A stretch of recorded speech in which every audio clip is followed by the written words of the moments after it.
ప్రేక్షకులందరికీ నమస్కారం. ఈ రోజు మన స్టూడియోలో దైవజ్ఞ బ్రహ్మశ్రీ వీరాపురం సుబ్రహ్మణ్య స్వామి గారు మనతో ఉన్నారు. జూన్ నెలలో మీనరాశి వారి పరిస్థితి ఏ విధంగా ఉండబోతుందో గురుగారిని అడిగి తెలుసుకుందాం. నమస్కారం గురుగారు. శుభాశీస్సులండి. జూన్ మాసంలో మీనరాశి వారికి ఏ విధమైన ఫలితాలు ఉండబోతున్నాయి గురుగారు? వీళ్ళు ఎలాంటి జాగ్రత్తలు పాటించాలి? మీనరాశి వారికి ఈ జూన్ నెలలో విశేషమైనటువంటి శుభదాయకమైనటువంటి మాసం అని చెప్పాలి. సర్వ విధాల అన్ని రంగాల వారికి కలిసి వచ్చే కాలం అని చెప్పాలి. కలిసి వచ్చే కాలం అంటూ ఉంటే నడిసి వచ్చే కొడుకు పుడతాడు. ఈ సామెత కొంత తమాషా సామెత అది. అయితే వాస్తవంగా చెప్పాలంటే ఈ మీనరాశి వాళ్ళకి మీనరాశిలో గ్రహాల యొక్క ప్రభావం కొంత అనుకూలిస్తున్నాయి ఈ జూన్ నెలలో.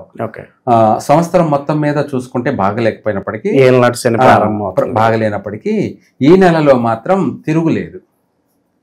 ఈ జూన్ నెలలో మీనరాశి వారికి పట్టిందల్లా బంగారమే. అది ఏ విధంగానైనా సరే, వ్యవసాయ పూర్వకంగా చేసే వాళ్ళకైనా ఏదో ఒక రకంగా కలిసి రావాల్సిందే. అలాగే ఉద్యోగ ప్రయత్నాలు చేస్తున్నటువంటి వాళ్ళకి స్థిరమైనటువంటి ఉద్యోగాలు వచ్చే అవకాశం ఉంది ఈ నెలలో ప్రయత్నం చేస్తే. ముందు నుంచి అలా ఆల్రెడీ ప్రయత్నం చేస్తున్న వాళ్ళకైనా ఉద్యోగం వచ్చే అవకాశం ఉంది. లేదంటే ఆల్రెడీ చేస్తున్నటువంటి వాళ్ళకి ప్రమోషన్ వచ్చే అవకాశం ఉంది ఈ జూన్ నెలలో. విదేశాల ప్రయత్నం చేసుకునే వాళ్ళకి నెరవేరు తీరుతుంది. చక్కగా విదేశీయాన యోగం జరుగుతుంది. చదువుకునే విద్యార్థులకు అయితే అక్కడికి వెళ్ళి చదువుకునే అవకాశం ఉంది. లేదా ఉద్యోగపరంగా కూడా అక్కడ పోయి స్థిరపడే అవకాశం ఉంది.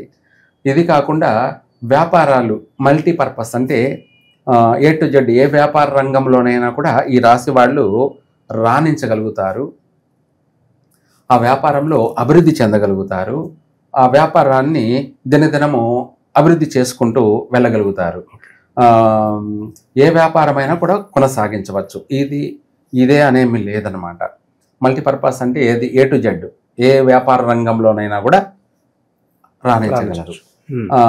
వాళ్ళు ప్రారంభించడం అంటే చిన్న వ్యాపారమైనా ప్రారంభం చేసుకోవచ్చు, పెద్ద వ్యాపారాలైనా ప్రారంభం చేసుకోవచ్చు, మధ్య రకమైనటువంటి వ్యాపారాలైనా ప్రారంభం చేసుకోవచ్చు.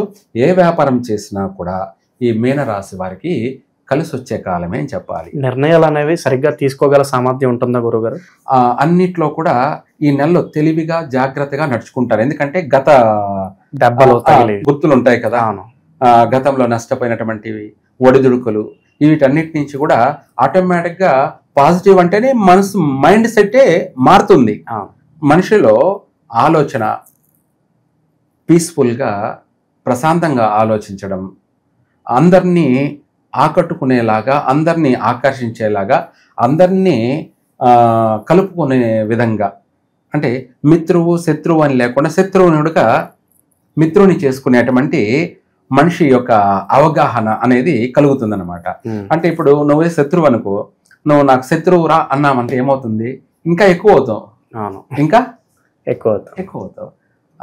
అదే నేనుండి నువ్వు శత్రువే కానీ నువ్వు నాకు మిత్రుడివి, బాగున్నావనా, మంచి అని మనం మంచిగా రెస్పాన్సిబుల్గా నిన్ను మాట్లాడాను అనుకో, నువ్వు మిత్రుడే అవుతావు. అట్లాగా వీళ్ళ యొక్క నడవడిక అనేది మారుతుంది, మార్పు వస్తుంది, చేంజ్. ఏది ఏమైనా కానీ తెలివిగా నడుచుకుంటారు, చకచకంగా నడుచుకుంటారు, నయంగా ప్రతిదాన్ని సాధించుకుంటారు. అలా అభివృద్ధి మార్గంలో వీళ్ళ ఆలోచన, వీళ్ళ దృష్టి, వీళ్ళ పయనం అనేది అభివృద్ధికి సంబంధించినటువంటి దానిపైన బాగా దృష్టి పెడతారు. తెలివిగా నడుచుకుంటారు. వ్యాపార రంగాల్లో బాగా రాణించగలరు. ఇంకా కూడా చెప్పాలంటే దాన్ని కాస్త విస్తరించే అవకాశం కూడా ఉంది. అంటే డెవలప్మెంట్, ఒక దాన్ని ఇంకో చోట ఇంకా ప్రాంతాల్లో కూడా డెవలప్మెంట్ చేసుకోవాలనే అవకాశం కూడా ఉందన్నమాట. అలా అభివృద్ధి చెందడం కూడా ఉంటుంది. వివాహ ప్రయత్నాలు చేసుకోవచ్చు ప్రశాంతంగా. ఆల్రెడీ చేసుకున్న వాళ్ళకి శుభవార్తలే, నిశ్చయితాంబూలాలు ఇటువంటివి కూడా జరిగే అవకాశం ఉంది. సంతాన సౌఖ్యము, ఇదే కాకుండా స్త్రీ సౌఖ్యము, అనేక విధాలు కూడా వీళ్ళకు అనుకూలము, కలిసి వచ్చే కాలం అని కూడా చెప్పాలి. ఈ జూన్ నెల మాత్రం మీనరాశి వారికి సర్వ విధాల అభివృద్ధి మార్గం అనేది స్పష్టంగా కనపడుతుంది. ఓకే. విదేశాలకు వెళ్ళొచ్చా గురుగారు? తప్పకుండా వెళ్ళొచ్చు, ప్రయత్నం చేసుకోవచ్చు, అవుతుంది కూడాను. ఆ, కుటుంబ సభ్యులతోనూ సఖ్యత, అందరితో కలుపుకోలుగా, అందరితో కలిసిమెలిసి ఆనందంగా సంసార జీవితాన్ని కొనసాగించడం కానీ అన్ని విధాలా కూడా బాగుంటుంది. ఎడబాట్లలో ఉన్నటువంటి భార్యాభర్తలు కూడా కలుసుకునే అవకాశం ఉంది. కోర్టు సమస్యలు ఇటువంటివి ఏమైనా ఉన్నా కూడా వాటి నుంచి బయటపడతారు, క్లియరెన్స్ వచ్చే అవకాశం ఉంది. లేదంటే దాని నుంచి వాళ్ళకు పాజిటివ్ అయినటువంటి రెస్పాన్స్ వచ్చే అవకాశం ఉంది. సర్వ విధాలా కూడా ఈ జూన్ నెల అనేది మీనరాశి వారికి అత్యంత యోగమైన మాసం అని చెప్పాలి. శుభ మాసమే, ఏది చేసినా కూడా కలిసే వస్తుంది. అన్ని శుభవార్తలే, అందరూ కూడా అనుకూలించే అవకాశం ఉంది, అందరూ కూడా సహాయం చేసే అవకాశము ఉంది. ప్రతి విషయంలో కూడా అందరినీ ఆకర్షిస్తూ వీళ్ళు జీవితాన్ని అభివృద్ధి మార్గంలోకి తీసుకువెళ్తారు. ఇంకా కూడా ఈ రాశి వాళ్ళు గ్రహస్థ స్థితులను బట్టి ఇంకా మొత్తం మీద ఓవరాల్గా ఇంకా పాజిటివ్గా, ఫాస్ట్గా, తొందరగా కూడా. గురుగారు, సో మీరు సంవత్సరం అంతా బాగలేనప్పటికీ ఈ నెల బాగుందన్నారు. సో తర్వాత కాస్త మిశ్రమంగానే ఉంటుంది కాబట్టి శనికి సంబంధించి మరి వీళ్ళు ముందుగానే ఎలాంటి రెమెడీస్ చేసుకుంటే బాగుంటుంది గురుగారు? మీన రాశి వాళ్ళు శనివారము శనేశ్వరుడికి వాళ్ళే అష్టోత్తరం చేసుకుంటూ పాలు, నువ్వులు ఒక 50 గ్రాములు, 100 గ్రాములు నువ్వులు తీసుకొని ఒక చిన్న పావు లీటర్ పాల ప్యాకెట్ లేదంటే హాఫ్ లీటర్ పాల ప్యాకెట్ తీసుకొని ఒక చెమ్ములో పాలు పోసి అందులో నువ్వులు వేసి కలబెట్టేసి ఆ పాలు, నువ్వులు తీసుకొని శనేశ్వరుడికి అభిషేకం చేస్తూ ఉంటే, ఎందుకంటే శని అనుగ్రహం కలగడం, శత్రువుని కూడా మిత్రుని చేసుకోవడం, మిత్రుని చేసుకోవడం. ఇప్పుడు భార్య ఉంది, మన జీవిత భాగస్వామి, తనని మనము బాగున్నావా అని చెప్పేసి నవ్వుతూ తన పలకరిస్తూ తనకు మనము సంతోషకరంగా తనతో మాట్లాడుతూ ఉంటే ఏం చేస్తుంది? తను సంతోషపడుతుంది, మనకు అన్నీ కూడా చేసి పెడుతుంది. అలాగే నువ్వు అలాంటి దానివి ఇలాంటి దానివి అని చెప్పి తనను తిట్టడము, తనను కొట్టడము లేదా తన వ్యతిరేకిస్తే ఏమవుతుంది? పిల్లి పులి అవుతుంది అన్నట్టుగా పెళ్ళాము మన పాలిటి ఎముడవుతుంది.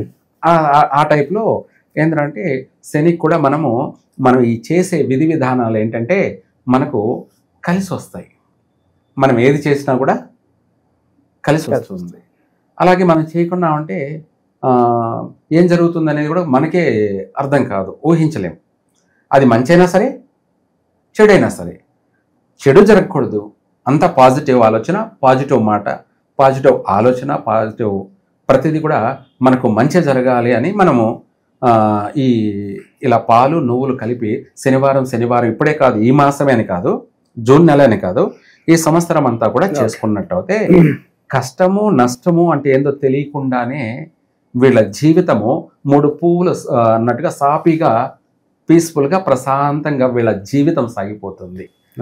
చేసింది మాత్రం 100% కలిసే వస్తుంది తప్ప ఎటువంటి నష్టము ఉండదు. ఓకే. సో ఓవరాల్గా జూన్ మాసంలో మీనరాశి వాళ్ళందరికీ ఏ విధంగా ఉండిపోతుందో మీ మాటలో చాలా బాగా వివరించారు గురుగారు. ధన్యవాదాలు గురుగారు. సర్వే జన సుఖినో భవంతు.